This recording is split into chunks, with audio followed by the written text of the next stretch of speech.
ഇപ്പം മുകേഷ് വൈകിട്ട് പ്രചരണമൊക്കെ കഴിഞ്ഞ് വീട്ടിലേക്ക് പോകുന്ന വഴിക്ക് എതിർകക്ഷിയിൽപ്പെട്ട 10-15 പേരുന്ന് കൂടിയിട്ട് മുകേഷിനെ തടഞ്ഞു നിർത്തുകയും ഭീഷണിപ്പെടുത്തുകയും ചെയ്യുകയാണെങ്കിൽ അവരെ എങ്ങനെ നേരിടും? അല്ല, അങ്ങനെ കൊല്ലത്ത് അങ്ങനെ ഭീഷണിപ്പെടുത്താൻ പറ്റുന്ന സംഭവങ്ങളൊന്നുമില്ല. എല്ലാവരും നമ്മുടെ ഫ്രണ്ട്സ് തന്നെ. പക്ഷേ കാര്യങ്ങൾ ചോദിക്കും. എന്താണ് നിങ്ങൾ ഭീഷണിപ്പെടുത്തുന്നതിൻ്റെ പിന്നിൽ എന്താണ് ഒരു ചേതോവികാരം, എന്താണ് പോയിന്റ്? ആ നല്ല പോയിന്റ് പറഞ്ഞാൽ ഞാനത് ഒന്നുകിൽ തെറ്റ് സമ്മതിക്കും, അതല്ലെങ്കിൽ നിങ്ങൾ മനസ്സിലാക്കിയത് തെറ്റാണെന്ന്, അതല്ലെങ്കിൽ അത് റെക്ടിഫൈ ചെയ്യാനുള്ള കാര്യം ഞാൻ ചെയ്യും. അല്ല, അവരെ കായികമായിട്ട് നേരിടത്തില്ല. കായികമായിട്ട് നമ്മുടെ സഹോദരന്മാരിൽ കായികമായിട്ട് നേരിട്ടിട്ടുണ്ടോ ആരെങ്കിലും? ഇല്ല, അങ്ങനെയൊന്നും സംഭവിക്കും. പക്ഷെ നേരിട്ടേക്കും എന്നുള്ള എക്സ്പ്രഷൻ കൊടുക്കാൻ എനിക്കറിയാം, പക്ഷേ നേരിട്ടിട്ടില്ല. ആ എക്സ്പ്രഷനകത്ത് അവർ പിരിഞ്ഞു പോകും. അതാണല്ലോ നമ്മുടെ വിജയം എന്ന് പറയുന്നത്. പിന്നെ കോളേജിൽ പഠിക്കുന്ന സമയത്തൊക്കെ കുറച്ച് രാഷ്ട്രീയപരമായിട്ടൊക്കെ ഉള്ള ചില പ്രശ്നങ്ങളൊക്കെ ഉണ്ടായിട്ടുണ്ട്. അന്ന് എനിക്കൊരു വലിയ സിദ്ധിയുണ്ട് എന്ന് ഞാൻ കണ്ടുപിടിച്ച ഒരു കാലഘട്ടമാണ്. അടി തുടങ്ങുന്ന ആ സമയം 4-5 കിലോമീറ്ററിനപ്പുറത്തൊരു ചായക്കടയിൽ നിന്ന് ഞാൻ ചായ കുടിക്കും. എങ്ങനെ അവിടെ എത്തിയെന്നുള്ളത് സിദ്ധിയല്ലാതെ ഞാൻ ഓടിപ്പോകുന്ന കാര്യം കണ്ടിട്ടില്ല, ഞാൻ ഏതെങ്കിലും വണ്ടി കയറി പോകുന്ന കണ്ടിട്ടില്ല. പക്ഷെ അവിടെ അപ്രത്യക്ഷനാവും എന്ന് മാത്രമല്ല, പിന്നീട് കാണുമ്പം നീ അവിടെ നിന്നില്ലേ, നീ പോയ പിന്നെ അടിയൊക്കെ തുടങ്ങിയില്ലേ. എനിക്കറിയാം അടിയാവുള്ള അടി തുടങ്ങുമ്പോൾ ഞാനുണ്ട്. പക്ഷെ ഞാൻ പോലീസ് സ്റ്റേഷനിൽ പോലീസ് സമരം നടത്തിക്കൊണ്ടിരുന്നവരാണ്. പോലീസ് ജീപ്പ് വാൻ വന്ന് നിന്നിട്ട് എല്ലാവരെയും അറസ്റ്റ് ചെയ്ത് പിടിച്ച് വലിച്ച് കയറ്റി കൊണ്ടുവന്നു. പിന്നീട് നെക്സ്റ്റ് ഷോട്ട് എന്ന് പറഞ്ഞാൽ ക്യാമറ റോഡിലും ഈ പോലീസ് വാനിനകത്ത് നിൽക്കുന്ന എൻ്റെ സഹപ്രവർത്തകർ, ഞാൻ റോഡിലുണ്ട്, എന്നെ പിടിക്കാൻ പറ്റിയിട്ടില്ല. എന്താണെന്ന് പറയാം, അവർ പിടിക്കാൻ തോന്നിയില്ലെന്ന് തോന്നുന്നു.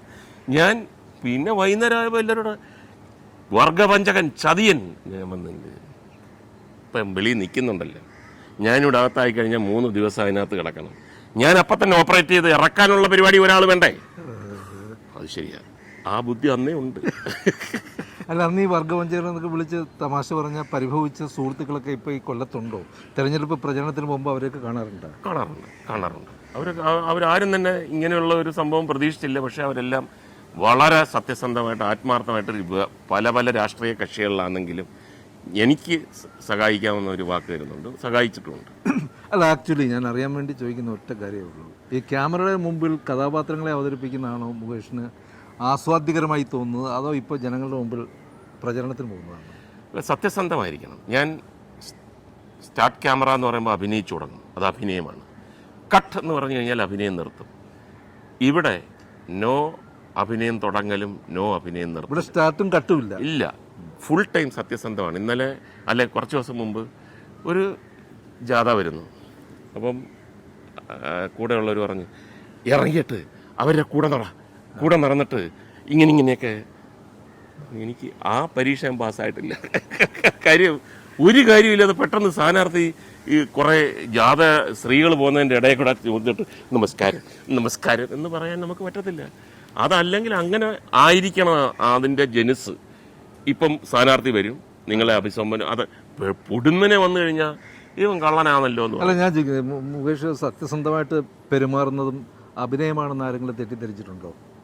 കാരണം അവരുടെ മനസ്സിൽ ഈ ക്യാരക്ടർ ഇമേജ് കിടക്കുകയല്ലേ? ഇല്ല, അത് ആ ഇമേജിൽ ഞാൻ തളയ്ക്കപ്പെട്ടിട്ടില്ല.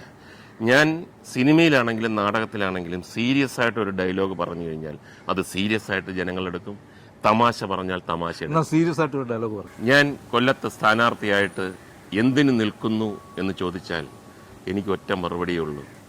ഞാൻ കൊല്ലത്തിനെ അത്രമാത്രം സ്നേഹിക്കുന്നു, ഇഷ്ടപ്പെടുന്നു.